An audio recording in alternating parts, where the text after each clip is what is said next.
I've only told this story once, and even then, I left parts out. Because it sounds made up, but I swear, it really happened.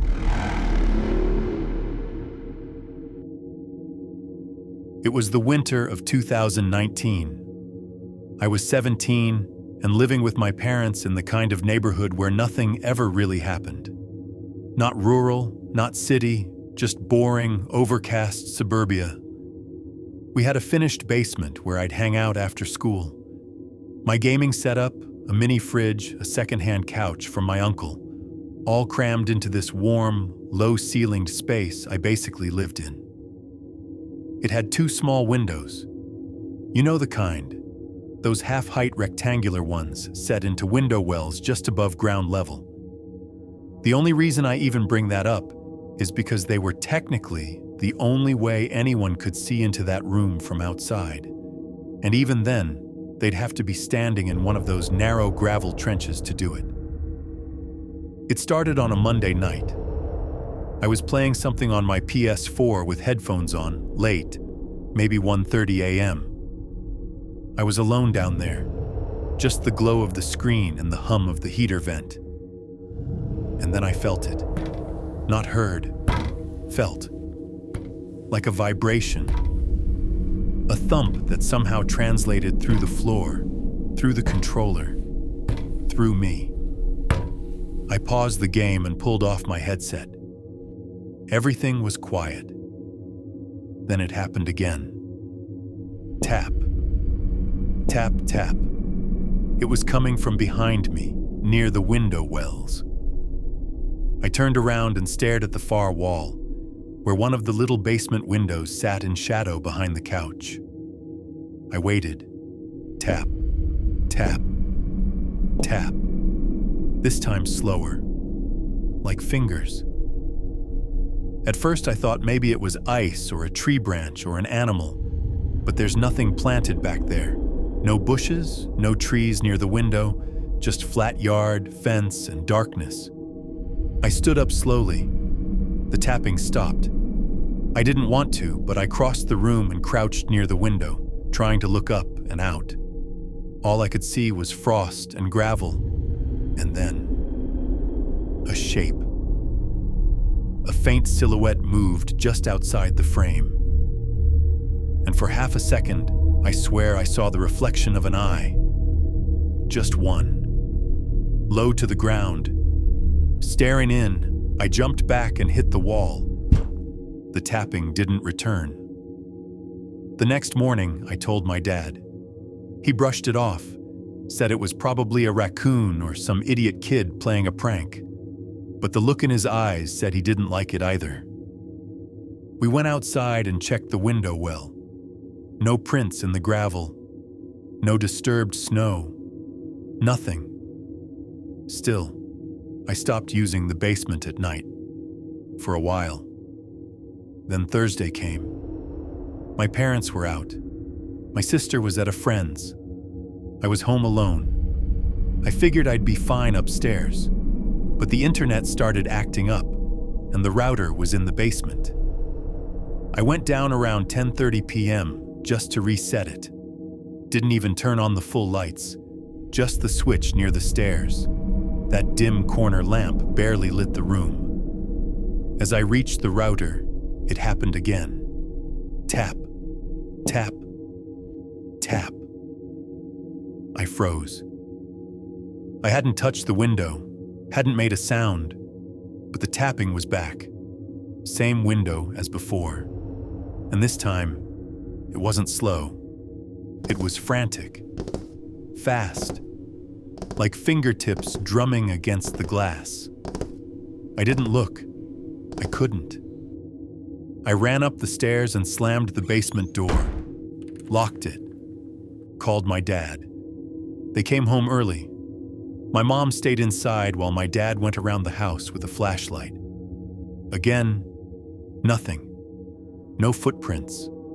No marks. But I know what I heard. I started sleeping with my door locked. I moved my console upstairs. I avoided the basement for weeks. But the weirdest part came later. I was taking the trash out one afternoon and walked around the side of the house toward the bins. As I passed by that basement window, the one with the tapping, I noticed something. The small screen that covered the window, well, it was bent outward from the inside, like someone had pushed it out. Except I hadn't been down there in weeks, and no one else had touched it. I didn't say anything. I just walked back inside, locked the door, and didn't look back. The last time anything happened was about a month later. It was early spring. I was finally starting to feel normal again. But that night, I woke up around 3 a.m., not to a sound, but to a light. A soft, pale light moving across my ceiling, like someone was shining a flashlight upward from beneath me. I sat up. The light danced slightly, then disappeared. I waited, frozen, and then I heard it. The basement door creaked, just a little, not fully open, just enough for the hinge to groan. And then silence. I didn't move until the sun came up. We moved that summer. My dad got a job in Ohio. I never found out what was going on down there. Never caught anyone. But that house never felt safe after that. And sometimes, even now, I'll hear a tap against a window and freeze, because I'll never forget the way that eye looked through the frost. I live alone in a small rental house on the outskirts of town. It's not much, just 2 bedrooms, a creaky old porch, and enough space to feel empty most days. But it's cheap and quiet, and after a rough breakup last year, quiet is what I thought I wanted. But after what happened that night, I'm not so sure anymore. It started on a Thursday. I work remotely, so most of my days blur together. But I remember that one clearly because of the rain. It had been pouring since afternoon, the kind of cold, sideways rain that soaks your pant legs no matter what kind of umbrella you're carrying. By 9 p.m. it was just wind and drizzles. I had the lights low and a movie playing, half watching, half scrolling on my phone. I remember looking at the clock and thinking it was later than it felt. 2:44 a.m. I shut off the TV and went to lock the doors, like I do every night. The porch light had flickered out the week before, and I hadn't gotten around to replacing it. So when I peeked through the front window, it was just darkness out there. Dense trees across the road. No cars, no light. Nothing. I remember locking the deadbolt and muttering to myself, "That's enough for tonight." I had just gotten under the covers when I heard it. 3 knocks. Clear. Slow. Deliberate. Not rushed. Not a panicked bang. Just 3 solid knocks on the front door. I sat up. My heart jumped in that immediate, instinctual way. I grabbed my phone, 3:12 a.m. I stayed frozen for a second. I live on a dead-end street. No neighbors on either side. Just woods and one other house down the road that's been empty since December. No one should be at my door, especially not at that hour. The knocks didn't come again. I stood up slowly and tiptoed to the hallway, just in case it was a mistake. Maybe a delivery driver got turned around. Maybe it was some drunk teenager. But when I reached the front window again and tried to peek through the crack in the curtain, there was nothing. No shadow. No shape. No footsteps walking away. Just the faint sound of wind.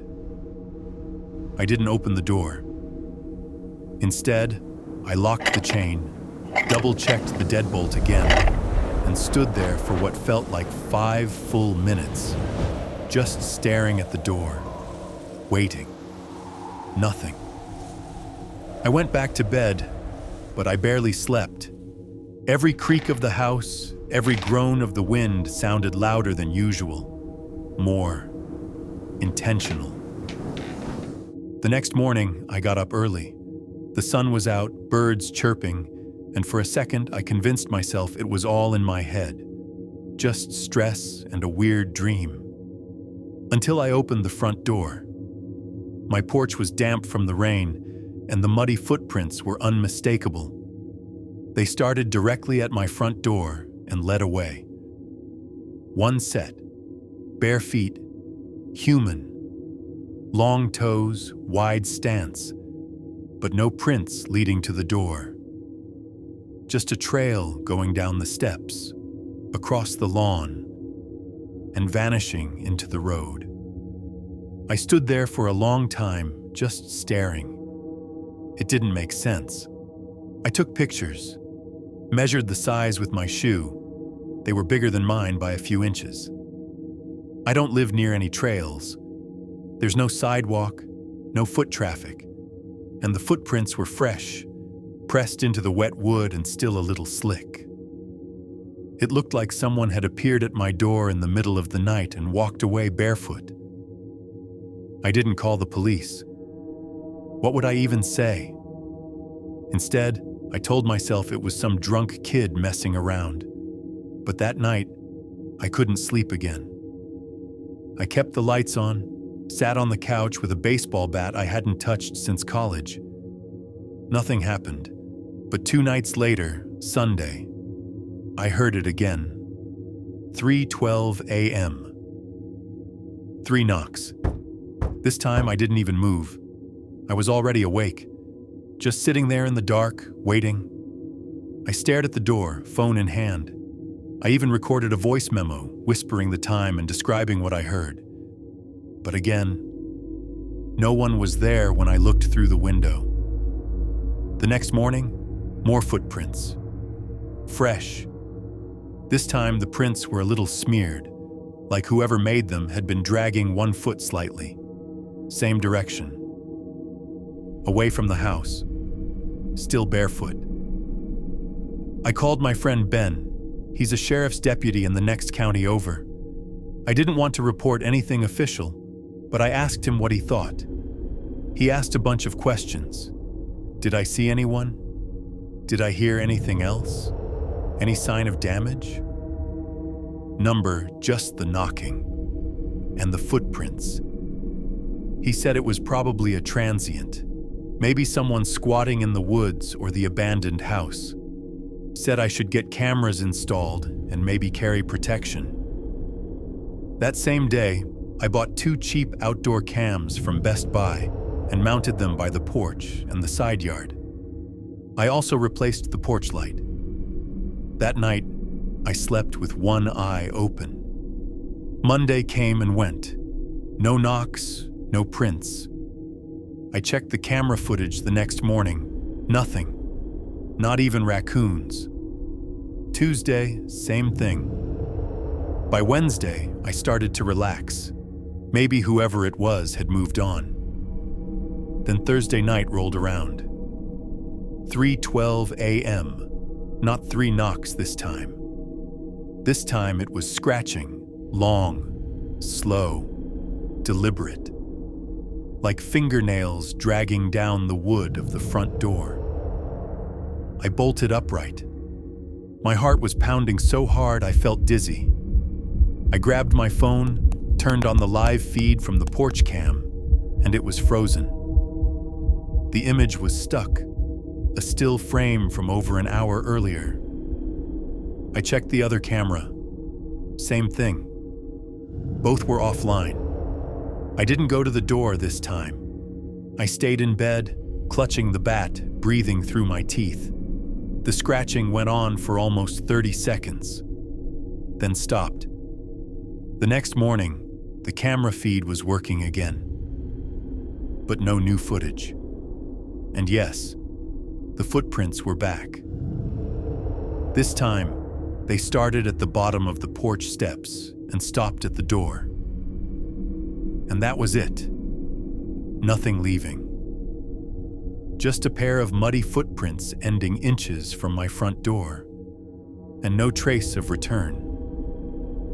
I didn't sleep at all the next night. I kept all the lights on. I even called Ben again and asked if he could come by. He showed up around noon.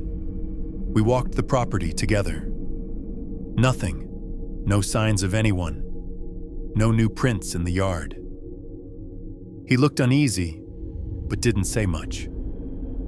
That night, I left the porch light on, slept in the back room, left the cameras running and my phone on full volume. 3:12 came and went. Silence. No knocks, no scratching, no footprints the next morning. But the cam footage? It was gone. Not corrupted, not deleted. Just blank. Like nothing had recorded at all. That was 2 weeks ago. Since then, it hasn't come back. No knocks, no prints. The cameras have worked fine. The porch stays clean, but I still wake up at 3:12 a.m. every night. Sometimes I think I hear something moving outside, faint, just beyond the trees. Once I even swore I saw a shape standing at the end of the driveway, just beyond the reach of the light. But when I blinked, it was gone. I've thought about moving, but I know how this stuff works. Whatever this is, I don't think it cares where I go. I still have the photos, the recordings. I even wrote down every detail just in case, because I have this awful feeling that one night I'm going to hear those knocks again. And this time, they won't wait for me to open the door.